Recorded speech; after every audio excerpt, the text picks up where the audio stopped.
안녕하세요. 오늘 저희가 함께 살펴볼 내용은요. 2025년 8월 24일 주신교회 강승기 목사님의 설교입니다. 제목이 내 잔이 넘치나이다인데요. 주로 시편 23편 그리고 다윗 왕의 삶 여기에 초점을 맞추고 있어요. 이 내용을 통해서 좀 깊은 통찰을 얻어가는 시간을 가지면 좋겠습니다. 네, 이 설교가 다윗이라는 인물을 통해서요. 하나님하고 관계를 어떻게 맺는지가 진짜 중요하구나. 이걸 보여주고요. 또 그 관계 안에서 어떻게 보면 진짜 만족, 또 담대함 이런 걸 얻을 수 있는지를 이야기합니다. 맞아요. 단순히 그냥 성경 이야기 듣는 걸 넘어서 오늘 뭐랄까 당신의 삶에 딱 적용될 수 있는 그런 원리들 이걸 발견하는 게 목표라고 할 수 있겠네요. 네, 그렇죠. 하나님을 믿는다는 거, 또 살면서 어려운 일들 속에서 두려움을 어떻게 대할까? 그리고 무엇이 진짜 우리를 만족하게 할까? 이런 질문들 있잖아요. 네네. 그 답을 다윗의 경험, 또 그 고백 속에서 찾아보는 거죠. 좋습니다. 자, 그럼 본격적으로 한번 들어가 볼까요?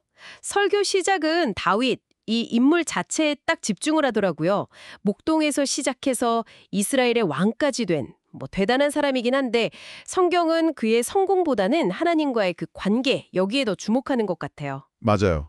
특히 사도행전 13장 22절 보면 하나님이 직접 내 마음에 맞는 사람이다. 내 뜻을 다 이룰 거다. 이렇게 말씀하셨다는 거. 이거 정말 와 어떻게 이럴 수 있을까 싶어요. 도대체 다윗의 어떤 점이 하나님 마음에 그렇게 쑥 들었을까요? 강승기 목사님은 이 부분을 어떻게 설명하시던가요? 설교에서 딱 찝어주는 핵심이 바로 다윗의 그 마음 중심이에요. 그가 이제 왕이 돼서 백향목 궁궐, 좋은 데 살게 됐잖아요. 근데 그때 정작 하나님의 임재를 상징하는 그 법궤는 아직 초라한 휘장 아래 있었던 거예요. 그걸 보고 마음 아파했다는 점, 이걸 짚어주시더라고요. 아, 역대상 17정에도 나오죠. 다윗이 선지자 나단한테 나는 백향목 궁에 사는데 하나님의 언약궤는 휘장 아래 있다 이러면서 성전 짓고 싶다는 뜻을 비추잖아요. 자기 편안함보다 하나님의 영광, 그 임재를 더 중요하게 생각했던 그 마음. 그게 하나님의 마음을 움직였다는 거죠. 그러니까 그 성전을 짓겠다. 이 행동 자체가 아니라 그 뒤에 있는 동기, 하나님을 향한 사랑이나 그 경외심, 이걸 하나님이 귀하게 보셨다는 거군요. 네네, 바로 그거죠. 근데 흥미로운 점은 설교 들어보니까 다윗은 전쟁에서 피를 많이 흘려서 결국 직접 성전은 못 지었다고 하잖아요. 맞아요, 못 지었죠. 그런데도 하나님은 그 마음을 받으시고 와, 엄청난 약속을 주셨다는 거? 바로 그 지점입니다.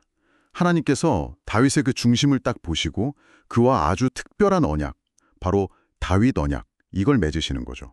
이게 그냥 단순히 율법 지키면 복받고 안 지키면 저주받고 이런 기존 방식하고는 좀 차원이 다른 약속이었어요. 차원이 다르다. 어떤 면에서요? 설교에서도 이 부분을 되게 강조하는데요. 하나님께서 다윗의 왕위 그리고 그 후손들을 영원히 견고하게 해주시겠다. 이런 약속이었어요. 일방적이고 조건이 없는 약속이었죠. 구약 신학에서는 이게 굉장히 중요한 분기점이 되는 사건입니다. 와, 영원이라는 약속, 그리고 내 마음에 맞는 사람이라는 그 하나님의 평가까지. 다윗의 마음 하나가 이런 엄청난 결과를 가져왔다는 게 참 놀랍네요. 그렇죠. 결국 이 다윗 언약이 나중에 예수 그리스도께서 오시는 것과 연결되는 아주 중요한 신학적인 뿌리가 된다.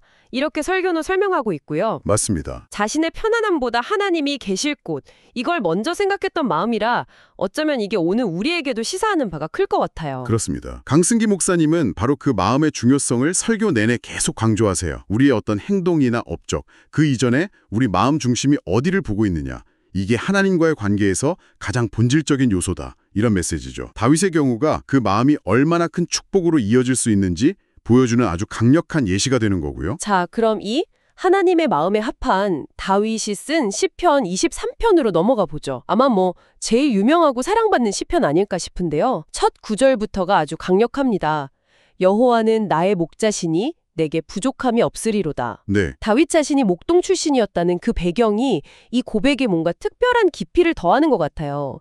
설교에서는 이 부족함이 없다는 고백, 이걸 어떻게 해석하던가요? 강 목사님은 다윗이 목자로서 양들에게 뭐가 필요한지 또 어떤 위험이 있는지 누구보다 잘 알았다는 점을 좀 부각하세요. 자기가 양들을 막 푸른 풀밭, 쉴 만한 물가로 인도하고 또 맹수들한테서 지키려고 애썼던 것처럼 하나님께서 자기를 바로 그렇게 돌보신다는 걸 체험적으로 알았기 때문에 나올 수 있는 고백이라는 거죠. 아, 체험적으로. 네, 여기서 부족함이 없다는 게 우리가 흔히 생각하는 그냥 물질적인 풍요, 아니면 모든 소원이 다 이루어지는 상태, 이것만을 의미하는 게 아니라는 거예요. 오히려 그보다 더 근원적인 차원, 즉 하나님이라는 목자가 나와 함께 하신다는 그 관계 자체, 거기서 오는 아주 깊은 만족감, 안정감, 이걸 의미한다고 설명하세요. 아, 그렇군요. 그러니까 부족함이 없다는 선언은 내 환경이나 내가 가진 것에 대한 평가가 아니라 하나님이 나의 목자이시다.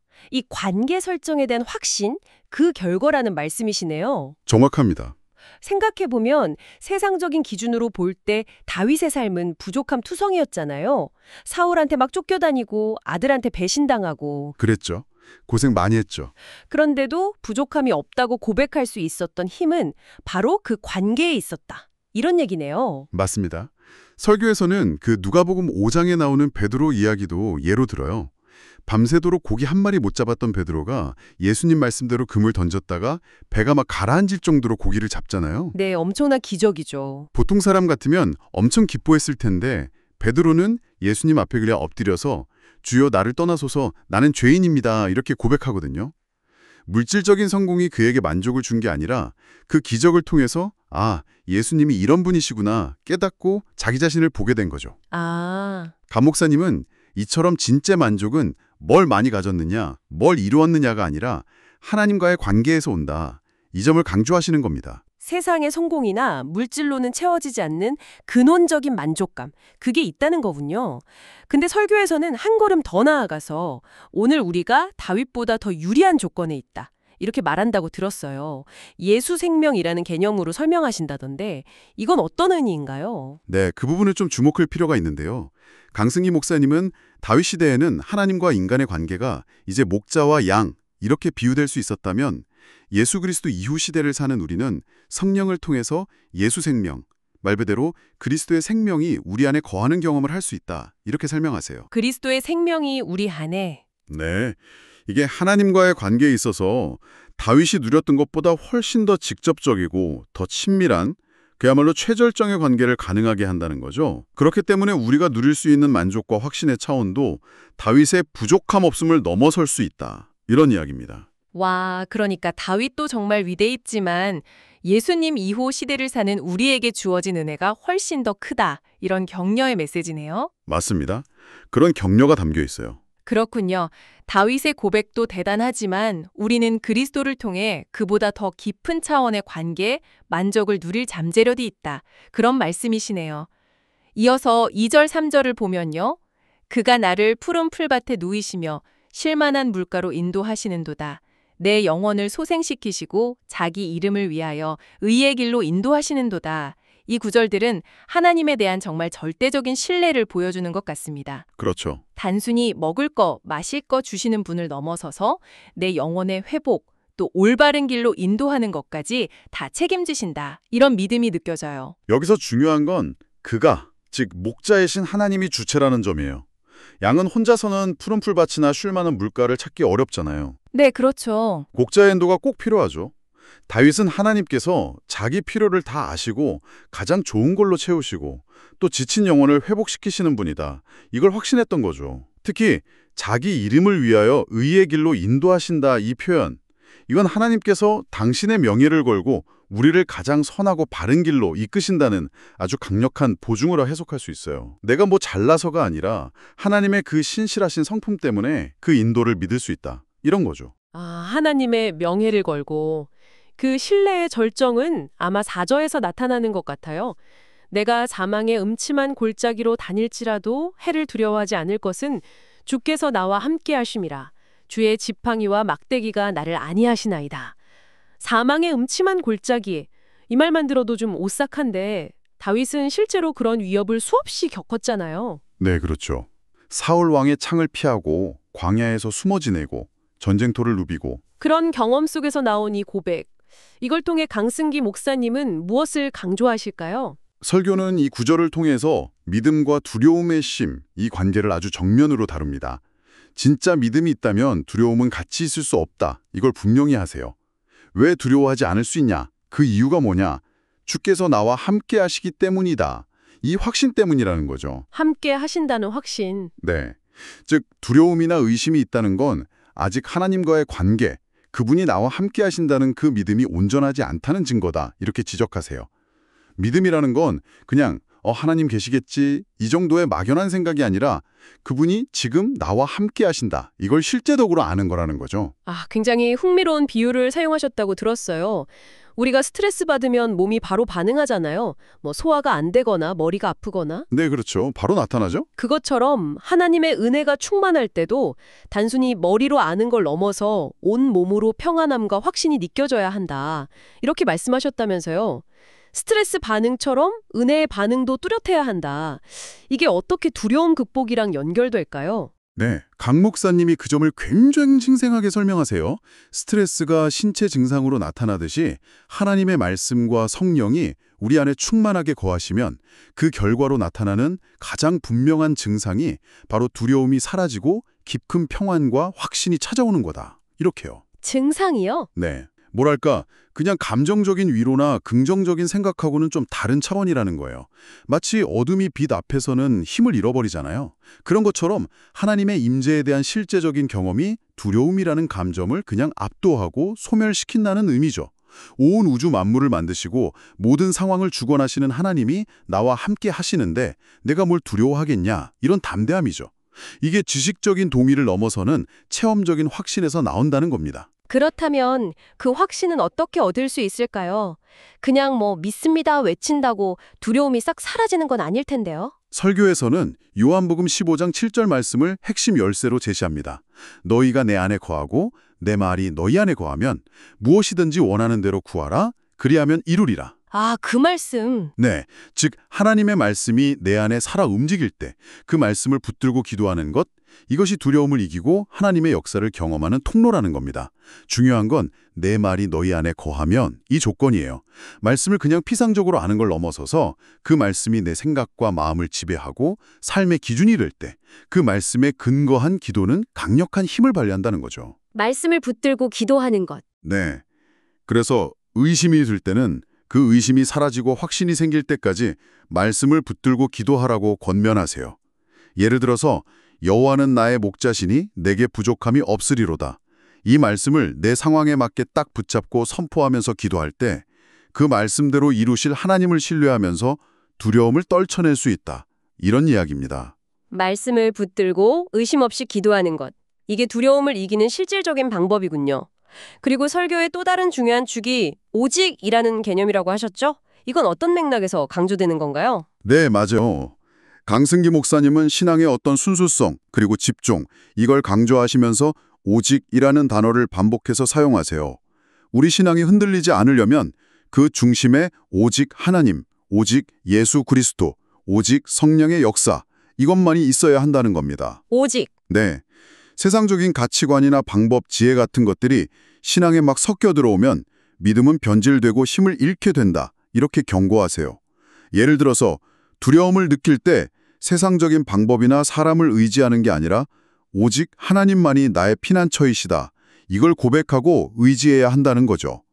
구원과 승리는 오직 예수 그리스도를 통해서만 가능하고 능력 있는 신앙생활은 오직 성령의 임재와 도우심으로만 가능하다. 이런 확신이 필요하다는 겁니다. 일종의 신앙적인 선택과 집중을 요구하는 메시지네요. 세상의 다양한 가치나 유혹 속에서 신앙의 본질을 잃지 않으려면 우리의 시선과 의지의 방향이 오직 하나님께로 딱 고정되어야 한다. 이런 뜻으로 이해됩니다. 네, 맞습니다. 정확해요. 자, 그럼 이 모든 내용들, 다윗의 마음, 시편 23편의 고백, 두려움을 이기는 믿음, 오직의 신앙, 이게 오늘 이 설교를 듣는 당신에게 궁극적으로 무엇을 말해주고 있을까요? 설교의 결론은 결국 격려와 도전, 이렇게 요약될 수 있을 것 같아요. 다윗이 하나님과의 깊은 관계 속에서 부족함이 없다고 고백하고 그 사망의 음침한 골짜기를 두려움 없이 통과할 수 있었다면 예수 그리스도 이후 시대를 사는 우리는 그보다 훨씬 더 유리한 조건에 있다는 사실, 이걸 다시 한번 생각나게 해주는 거죠.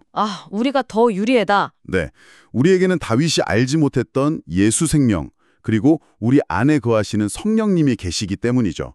따라서 우리는 다윗이 누렸던 축복을 넘어서 더 깊은 차원의 만족과 담대함을 경험할 잠재력이 있다. 이런 겁니다. 핵심은 우리 마음 중심이 어디에 있느냐, 그리고 오직 하나님만을 의지하며 살아가느냐, 여기에 달려있다는 도전이기도 하고요. 다윗의 경험이 그냥 과거의 이야기가 아니라 오늘 당신의 현실이 될 수 있다. 이런 희망적인 메시지네요. 물론 삶의 어려움이나 고난은 여전히 있겠지만 하나님과의 관계에 집중하고 오직 믿음으로 나아갈 때 상황을 뛰어넘는 평안과 만족 그리고 담대함을 누릴 수 있다. 이런 약속으로 들립니다. 정확합니다. 다윗을 내 마음에 맞는 사람이라고 칭찬하시고 그에게 놀라운 언약을 주셨던 그 하나님, 사망의 음침한 골짜기에서 그를 지키셨던 그 하나님이 바로 오늘 당신의 하나님이 될 수 있다. 이런 선언이죠. 심지어 다윗을 능가하는 축복이라는 표현까지 쓰시면서 우리에게 주어진 은혜의 크기와 가능성을 일깨워주는 것. 이게 이 설교의 중요한 목적 중 하나라고 생각합니다. 오늘 저희는 주신교회 강승기 목사님의 내 잔이 넘치나이다 설교 말씀을 통해서 다윗의 삶과 시편 23편에 담긴 아주 풍성한 영적인 원리들을 함께 살펴봤습니다. 하나님을 향했던 다윗의 그 진실한 마음의 중요성, 또 세상에 줄 수 없는 참된 만족의 근원, 그리고 어떤 상황 속에서도 두려움을 이겨내는 믿음의 힘, 이런 것들에 대해 깊이 생각해 볼 수 있는 시간이었네요. 설교 전체를 이렇게 쭉 관통하는 중요한 지점 중 하나는요. 이게 바로 다윗의 아주 개인적인 고백이라는 점이에요.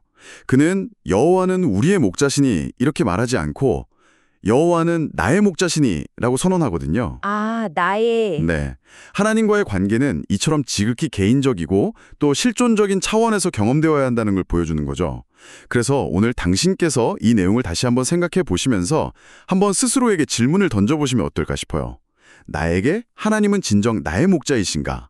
이 개인적인 관계 맺음이 당신의 신앙 여정 혹은 지금 혹시 마주하고 있는 어려움들을 헤쳐나가는 방식에 어떤 새로운 빛을 던져줄 수도 있거든요.